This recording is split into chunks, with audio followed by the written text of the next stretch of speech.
On voit très bien que vous avez pris une option dans la mission, c'est plutôt la logique de mantra. Ça veut dire une phrase très courte et qui peut être facilement diffusable vers vos employés et sûrement vers l'extérieur. Alors, quelle est votre position par rapport à ces deux écoles, une école d'une mission assez longue, assez précise, versus un mantra, une phrase très courte?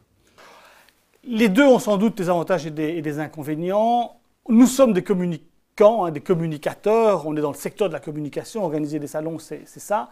La force d'un mantra est bien entendu plus percutante, plus grande. Elle oblige à aller vers la substantifique moelle. Elle oblige à vraiment se poser la question de savoir pourquoi êtes-vous là sur place, quel est votre objet social réel, quelle est votre contribution sociétale.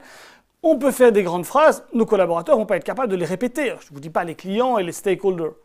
Si c'est 3 lettres, Visit the Future, déclinées sur toutes les pubs, vers les exposants, vers les visiteurs, vers les associations, vers les collaborateurs, donc internes, externes, et resservies à la limite à toutes les sauces. On fait des salons du packaging, ça devient Visit the Future of Packaging. On dit à nos collaborateurs ou à nos candidats qui viennent travailler chez nous, venez voir le futur des salons chez nous, c'est là que vous l'apprendrez. Donc si on est des communicants et qu'on aime percuter, un mantra est plus percutant qu'une longue phrase que je défie la plupart des employés même d'être capables de répéter dans une entreprise. Ici, 100% des collaborateurs peuvent dire la mission de cette entreprise, c'est Visit the Future.